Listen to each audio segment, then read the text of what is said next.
Kanalıma hoş geldiniz sevgili dostlar. Yazlık ürünler serisinden bir parça ile daha karşınızdayım. Videoya kısa bir ara. Size katıl butonundan söz etmek istiyorum. 3 ayrı seçeneği mevcut. Şayet arzu ederseniz kendinize uygun olanı seçip bana destek olabilirsiniz. Bu videoda sizlerle beraber cıvıl cıvıl bir yazlık askılı bluz öreceğiz. Bunun için yapmamız gereken ise basit 3 sıralı kare motifler örmek. Bu motiflerden birisini birazdan sizlerle beraber öreceğim ama öncesinde hangi ipleri kullanıyorum ve hangi tığla örmeye devam edeceğim onu söylemek istiyorum sizlere.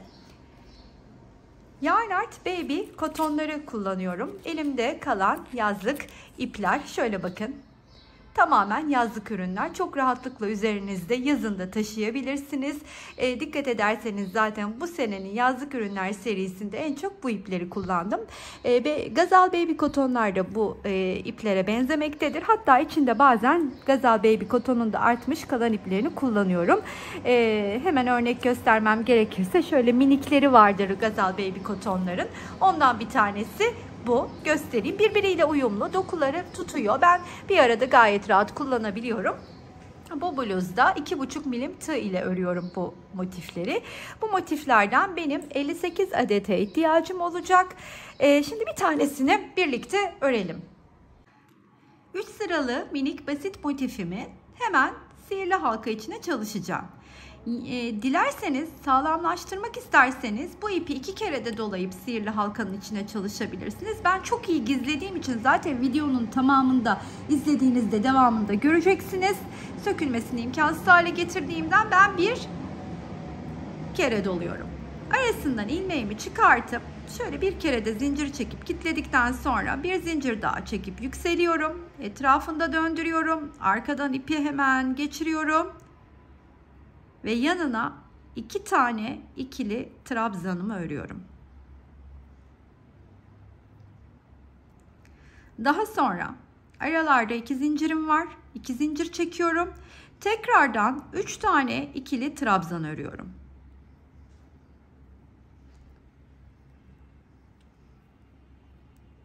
Arada 2 zincir. Tekrardan 3 tane ikili trabzan. Bu şekilde 3 ikili trabzan 2 zincir mantığıyla göbeğin içine 4 tane grubumu hazırlayıp bir üste çıkacağız. 4. grubu da tamamladıktan sonra arkadaki ipi iyicene çekip sıkıştırıyorum ortasına. Normalde başka bir renkli motifler halinde hazırlarken mesela burada 2 zincirimi çekip buraya gelip tamamlayacaktım ama şimdi burada aynı renkle devam ettiğim için bir zincir çekiyorum. Tığımın üstüne ipimi alıyorum. Burada ilk örmüş olduğum trabzanın tepesine batıp arkadaki ipi de tığın üstüne koyuyorum. Bu ipimi aralarından geçirip şöyle tığımda 3 tane ipin içinden de bir ilmek çıkartıyorum. Daha sonra bir zincir çekiyorum, yükseliyorum, etrafında döndürüp arkasından geçirip ilk trabzanımı bu şekilde örüyorum. Hemen yanına bir ikili trabzan daha örüyorum. Daha sonra buradaki 3 tane trabzanımın üstüne 3 tane ikili trabzan öreceğim. Bu arada bu arkadaki ipimi de sağlamlaştırdığım yer tam olarak burası. Bunu da tığımın üstüne alıyorum ve onu da trabzan örerken örüp iyicene sağlamlaştırıyorum. Şimdi bir kez daha tekrarlayacağım. Üçüncünün üstünü örerken alttan. Bakın. Böylelikle bu ipin sökülmesini imkansız hale getirdik. Şimdi bu boşluğun içine 2 tane daha ikili trabzan öreceğim. Buradaki trabzan sayım totalde 7 olacak. 2, 4, 6, 7. Tamam, sağlamasını da yaptım. 2 tane zincir. Tekrar 2 tane ikili trabzan boşluğa.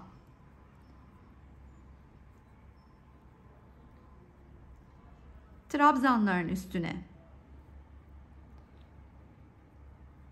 ikili trabzanlar örüyorum.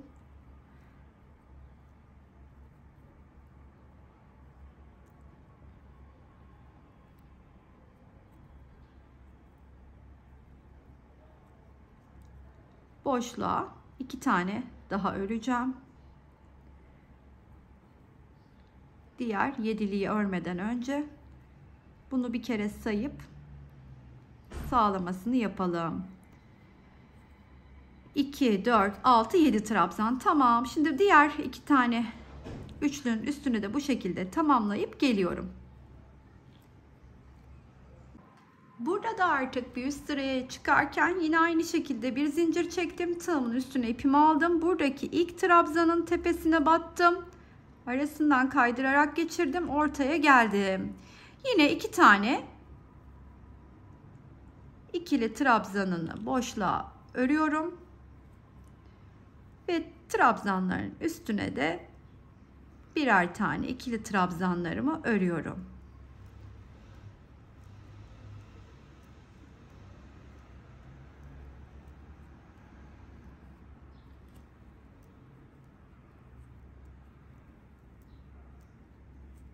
Sonra trabzanların üstünü tamamlayınca yanına da 2 tane ikili trabzan daha ve 2 zincir. Tekrardan ikili trabzan 2 tane ve trabzanların üstüne trabzan, aynı mantıkla tamamlayacağım.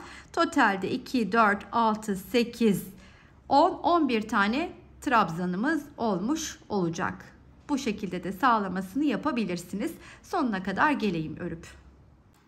Hepsini tamamladıktan sonra sona geldiğimde 2 tane zincirimi çekip buradaki trabzanın tepesine batıyorum. Arasından ilmeğimi çıkartıp şöyle uzatıyorum. Motifi de içinden geçirdikten sonra şöyle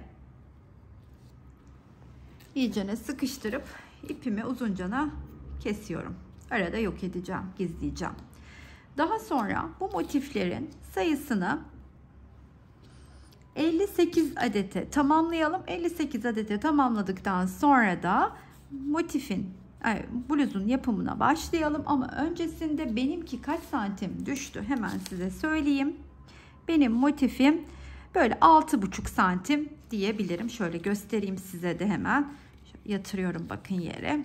6,5 gibi hani diyebiliriz. Siz bu ölçüleri baz alırsınız. Bu bluz muhtemelen tamamlandığında böyle 34'ten 38'e gibi öngörüyorum ama ben size videonun sonunda beden nasıl büyütülür, beden nasıl küçültülür, işte neler yapabiliriz sayılarıyla ilgili bilgiyi videonun sonunda vereceğim. Motifleri 58 adet olarak hazırladım. Bu 58 tane motifin 10 tanesini kenara ayıracağım. 48 tanesi önümde kalacak. Bu 48 tane motifi 12 çarpı 4 şeklinde önüme yayacağım. Daha sonra arkadan böyle kaydırma yöntemiyle siyahla birleştireceğim. Birlikte hepsini yapacağız ama ilk olarak motifleri önüme 12 çarpı 4 olarak yayıyorum. 6 çarpı 12 olarak motiflerimi gördüğünüz gibi önüme dizdim. Şimdi bu görüntüye göre de birleştirmemi yapacağım. Nasıl birleştireceğiz? Beraber göreceğiz. İlk olarak bu iki motifi alacağım. Yani ilk olarak şunu şöyle birleştirmeyi planlıyorum. Daha sonra bunu böyle birleştireceğim. Daha sonra bunu böyle birleştireceğim. Sonra böyle uzunlamasına bir parça durduğunda bunları da buradan birleştirmeye devam edeceğim. Yani önce uzunlamasına gitmek istiyorum. Bunu belirtmek isterim. Öyleyse başlayalım beraberce. Buradaki iki motifimi alıyorum. Ve her ikisinin de arka yüzünü birbirine baktıracağım. O şekilde devam edeceğim. Şimdi kadrajımı yakınlaştırıp size nasıl birleşeceğiz? Görüntü gözünüzün önünde yanına ala ala devam edeceğim. Nereden birleştiğimi biliyorsunuz. Öyleyse siyah ipimi de aldım. Birleşmeye başlayalım. Birleştireceğim. İki motifi aldım. Her ikisinin de ön yüzleri birbirine bakacak şekilde üst üste koyuyorum. Yani bana her ikisinin de arka yüzü bakıyor bu şekilde koyduğumda. İlmeğimi çıkartıyorum ve ikisinin de köşesini böyle üst üste koyup arasından geçiriyorum. Bir sık iğne örüyorum. Daha sonra ise her ikisinin de dış bu V'lerin dış kısımlarına batacağım. Bunun da. Bakın hem bunun hem de bunun. Şimdi buna battım. Buna da battım. Arasından geçirdim. Sıradaki hepsini dışına bakın. Battım. Bu üstte kalıyor ip. Bunun da dışına battım. Arasından geçirdim. Bunun battım. Bunun da battım. Arasından geçirdim. Dış dişi. Bunun da dış dişi. Arasından geçirdim. Umarım anlaşılır olmuştur. Tekrar bakın birlikte yapıyorum sizde. Aralarından geçiriyorum ve önünü döndürdüğümde ise bakın nasıl bir görüntü ortaya çıkıyor. Çok düzgün bir şekilde birleşmeye devam ediyor. Şurada yalnız atlamışım 2 taneyi. Dikkatimi çekti. Siz de diş atlamayın. Çok dikkat edin. Görüntü bozuluyor. Bakın şimdi sıra bunda ve aldım. Bu sırayı kaçırmamam gerekiyor. Umarım anlaşılmıştır. Sıranın sonuna kadar bu şekilde birleşeceğim. Sona geldiğimde diğer 2 tane motifi yanına nasıl alıp devam ettiğimi de göstereceğim. Şimdi tekrar bir kere daha göstereyim ilerlerken. Anlaşılır olsun diye çaba harcıyorum. Umarım anlaşılırdır. Şunu dışı, bakın ip üstte, bunun da dışına batıyorum.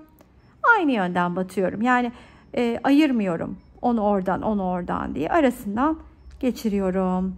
Bu şekilde de bakın sanki motifleri dikiyormuşuz gibi bir tek birleşme yerlerinde bir siyah grup olacak. Diğer yerde çok da belli olmayacak. Aralardan çok hafif belli olabilir. Ancak sonuna kadar bu şekilde geleyim. Sonuna kadar geldim. Şurada köşeye de batıp her ikisinin köşesine batıyorum ve bir sık iğne örüyorum. Şöyle size göstermek de istiyorum. Nasıl bir görüntüyle devam ediyoruz. Bu şekilde devam ediyoruz. Benim çok hoşuma gidiyor bu teknikle bu tarz bluzlarda birleştirme. Şimdi sırada diğer 2 motif var. İkisini de yine ön yüzüyle alıp üst üste koydum ve özür dilerim. Kaçırdım.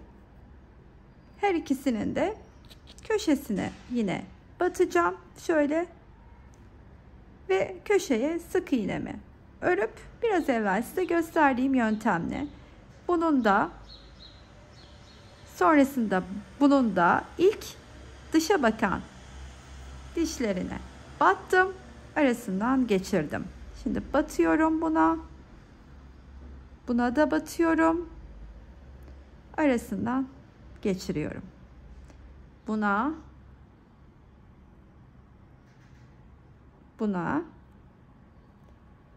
birlikte. Bu beraber. Evet. Yani dıştan da alabilirdim. Hiç fark etmez. Görüntüde bir tık değişiklik olur. Yani sizin sürekli alışık olduğunuz bir yöntemle de birleştirebilirsiniz. Bunları dikebilirsiniz. Hiç fark etmez. Ben sadece size kendim nasıl ilerliyorum onu göstermek istedim. Siz bu mantıkla dilediğiniz şekilde de birleştirebilirsiniz. İşte böyle yapa ucuna bunun ucuna eklediğim, bunun ucuna eklediğim gibi ilk 24 tane motifi bu şekilde tamamlayıp geleceğim. Bu parçayı aynı size gösterdiğim gibi ucuca böyle bir bütün olarak ekledim. Sonuna kadar geldim. Bir kilitledikten sonra da ipimi de şöyle uzatıp sonra gizlerim ben. Kesiyorum. Sonra artık sıra neydi? Bunu böyle açacağız bakın. Hemen ben açayım, yerine de koyayım, daha rahat olacak size göstermem. Şöylece de bakın ekledim, yerine de koydum. Şimdi sırada ne var tabii ki? Bunu buna ekleyeceğim. İşte bunu buna ekleyeceğim yanına alarak. Bunu böyle bütün olarak önüme alacağım. Sırasıyla eklemeye devam edeceğim. Aynı burada gösterdiğim bu birleştirmeyi şimdi burayı birleştirirken uygulayacağım. Şimdi ilkini beraber yapalım. İki sırasını birleştirdiğim parçayı önüme aldım. Şimdi bunun altına ekleyeceğim. Motifimi alıyorum. Hemen bu. Bunu bunun üstüne böyle koyuyorum. İkisinin ön yüzü birbirine bakıyor. Bu arada da diğer taraftan hemen siyah ipliğimden ilmeği çıkartıyorum ve bu iki motifi aynı size gösterdiğim yöntem ile birleştireceğim. İlmeğimi çıkarttıktan sonra şu ikisini alıyorum. Şöyle birazcık kadrajı da yaklaştırayım. Şöyle aldım ve ilk yaptığım hemen ikisinin de köşesinden bir sık iğne örmek. Daha sonra ise bir onun dışındaki ilmeğe batıyorum. Bir bununkine batıyorum. Arasından geçiriyorum. Bir bunun arasından geçiriyorum. Şimdi bunun sonuna kadar geleyim. Bir diğeri yanına nasıl alacağım onu da göstereyim size. Şuraya sonuna kadar bunu böyle ekledim. Şimdi buradaki köşedeki sık iğnemi örüyorum. Bakın sık iğnemi ördükten sonra bıraktım. Bunu da buraya altı hemen eklemiş oldum. Sırada onun yanındaki yeşil vardı. Şimdi buraya geldiğimde bunu buraya nasıl ekleyeceğim onu da göstereceğim. Bunu da hemen şimdi bunu böyle yatırıyorum. Buradayım ya. Bu ikisi tersi. Bunu da hemen bunun üstüne arkaları bana bakacak şekilde alıyorum ve buradan bunun köşesine gelip bir sık iğnemi örüp aynı şekilde bunu da karşılıklı birleştirmeye başlıyorum. Bazılarının ipi gizlediğim yere denk geliyor. Onun arasına batmak bir hayli zor olabiliyor. Dur şurası da değil, şurası. Hemen oraya da batıp arasından geçireyim. Batırırsam geçireceğim. İnce tığ buralarda iyi oluyor aslında. Evet, geçirdim. Şimdi bunun ve bunun arasından geçireceğim ilk ilmeklerden. Sonrasında ise sıradaki yine bunu da buraya ekleyeceğim. Karşılıklı. Şöyle tekrar yatırıp size göstereyim. Buraları biliyoruz zaten artık. Şöyle yatırayım. Ne yapacağım? Bunu buraya derken sıradakini alıp buraya bu şekilde tamamlayacağım. Sonra bir alt sıraya geçtiğimde de ne yapacağım? Bunu alacağım. Bunun altına böyle devam edeceğim. Bu mantıkla böylemesine birleştirelim. Şu aralarımız açık kalıyor. En sonunda onları yapacağız. Üçüncü sırayı da ekledim. Şimdi buraya eklerken size hatırlatmam gereken bir şey var ki lütfen elinizi çok sıkmayın. 2,5 milim tığ ile biliyorsunuz ördük birleştiriyoruz ama eğer elinizi çok sıkıyorsanız 3 milime geçebilirsiniz. Bunu belirtmek isterim. Yoksa hani bu çok toplar, kasar, hiç güzel durmaz. Bunu hatırlatmak istedim. Şimdi ben tekrar hemen alta bakın. Şimdi biraz açalım. Şuradan itibaren alta da eklemeyi başlıyorum. Ne yapıyorum? Hemen böyle koyup yine ilmeğimi çıkartıp böylece ne ekliyorum? Şöylece hepsini birleştirdim. Artık boyuna doğru birleştireceğim. Ama öncesinde söylemem gereken şu ki birleştirince daha net ortaya çıktı. Motif bu ölçüde ördüğümüzde bedenimiz 34'ten 36'ya kadar uygun olacaktır.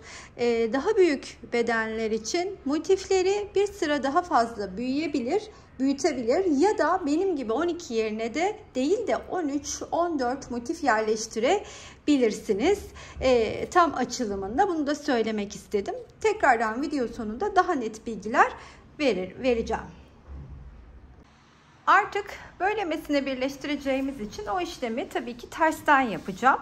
Tersten yaparken de her seferinde her bir boyunu olan motifleri şöyle alıp çevirip bu şekilde birleştirmeye aynı size gösterdiğim teknikle başlayacağız.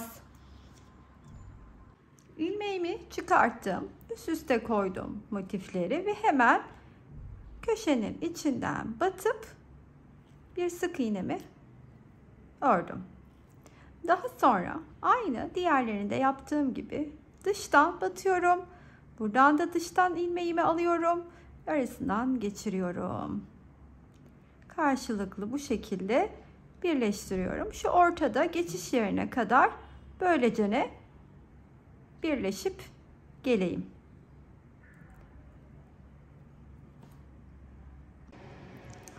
Bunu sonuna kadar birleştirdim. Şimdi buraya geldiğimde ise artık şöyle ikiye katladığımızda şuradaki köşeyi görüyoruz ya. Buradaki köşenin içine batıp bir sık iğnemi örüyorum. Daha sonra bir zincir çekiyorum. Buradaki köşeye de gelip bir sık iğne de buradaki köşeye örüyorum.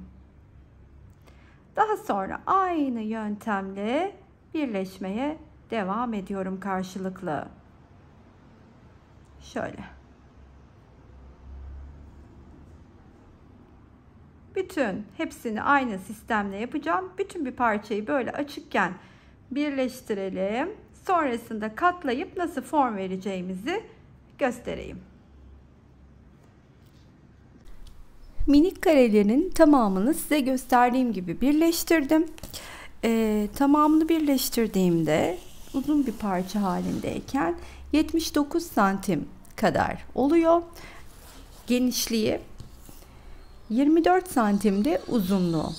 Şimdi şunu belirtmem gerekiyor ki bu yapacağım crop askılı bluz çok rahatlıkla 34-36 bedene uygun olacak. Bunu büyütmek istediğimizde bir sıra fazla örebiliriz.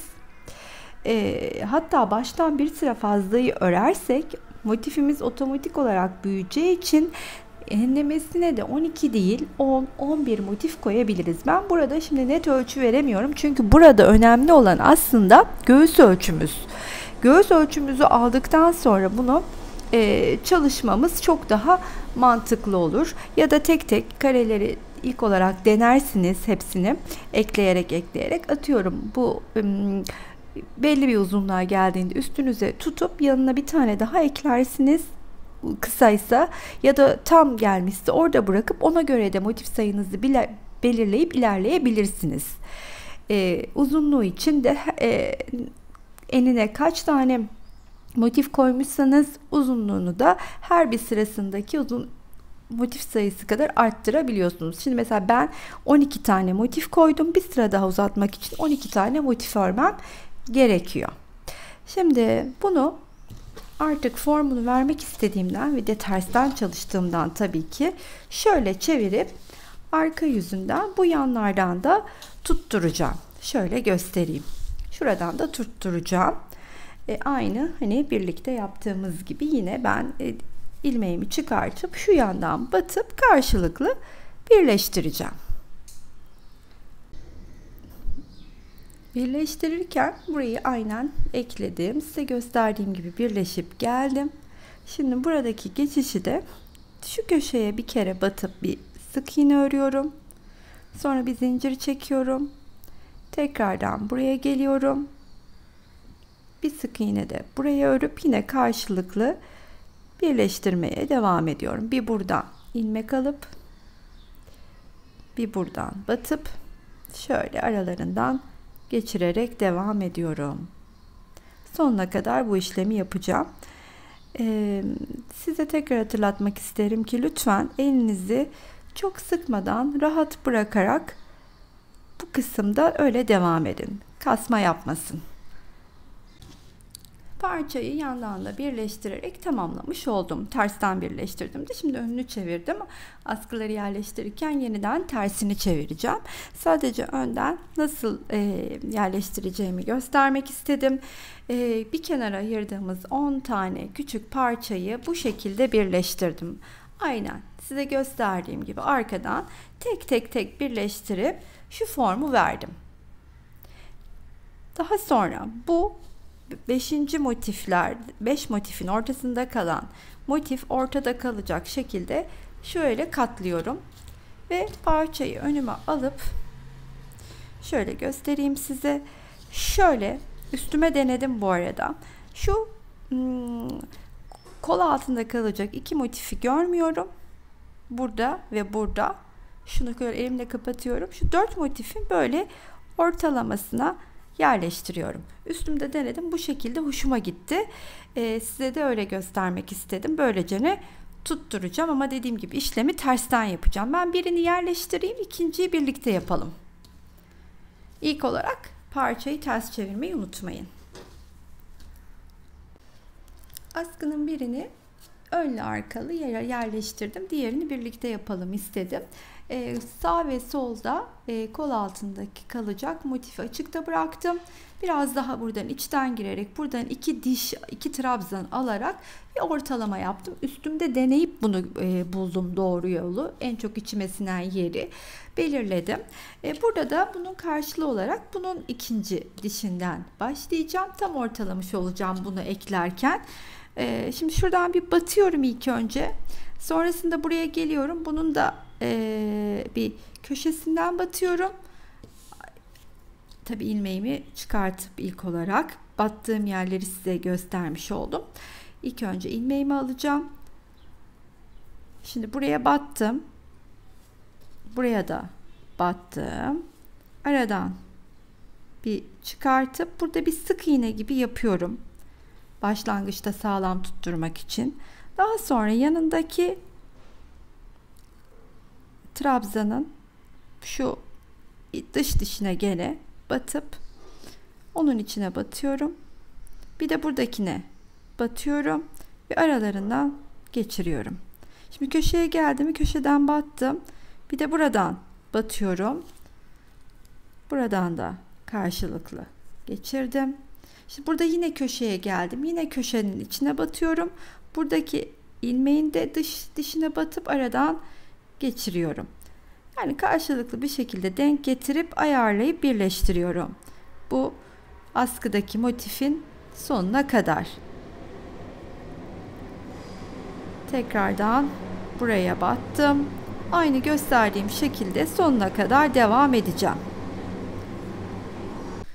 Sonuna kadar geldim. Son bir kez de şuradan batıp hemen köşeye de batıp yerine yerleştirmiş oluyorum. Sıkıştırıp keseceğim. Şimdi daha sonra diğer askıyı,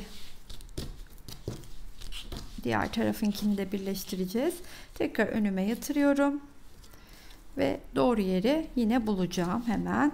Bakın bu defada iki dişi buradan alıp böylece ne ekleyeceğim. Yani nasıl? Hemen onu da birlikte göstereyim. İlmeğimi çıkartıp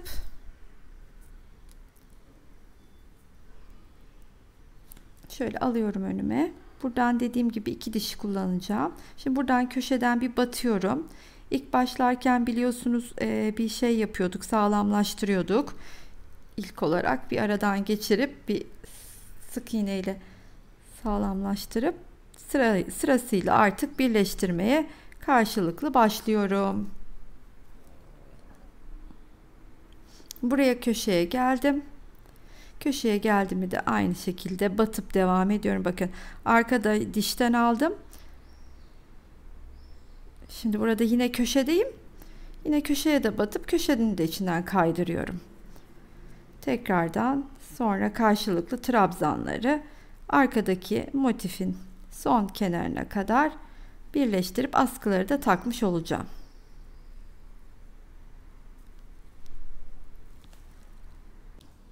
Evet, bluzumuzun sonuna geldim. Böyle çıtır çıtır yazlık bir bluz oldu. Ölçüsünü tekrar vermem gerekirse 34-36 beden için gayet uygun düştü. Daha büyük bedenlerde bir sıra büyük örüp mesela 38 beden 38-40 beden örecekse bunu bir sıra büyük örüp bir adet motif sayısını azaltabilirler. Ya da 2 adet de motif sayısı azaltabilirler. Şu anda elinizden tam olarak kaç düşecek onu bilemediğim için net sayı veremiyorum. Ama videonun içinde söylediğim gibi tek tek ekleyip ölçü alarak ilerleyebilirsiniz. Çok daha büyük bedenler zaten direkt 40 artı olanlar 42-44 direkt bir sıra büyük örsün motifleri ve aynı sayıda yapsın. Net oturacaktır üstlerine. Tabi aynı iple çalışıyorsak eğer. Her renkten hemen hemen böyle azıcık elimde vardı. Onları kullandım. Zemin için, birleştirme için, siyah için çıkarttım. Şu motifleri ördüm. bir tanenin neredeyse yarısından çoğu elimde duruyor. Çok az ip gidiyor. Tamamen artık artan iplerinizi değerlendireceğiniz bir proje diyebilirim. Sevdiyseniz her zamanki gibi bir kalbinizi rica edeceğim. Buraya kadar izleyen herkese çok ama çok teşekkür ediyorum. Abone olmayı unutmaz. Yorum ve beğenilerinizi esirgemezseniz beni mutlu edersiniz. Sıradaki videolarda görüşmek üzere. Hoşça kalın arkadaşlar.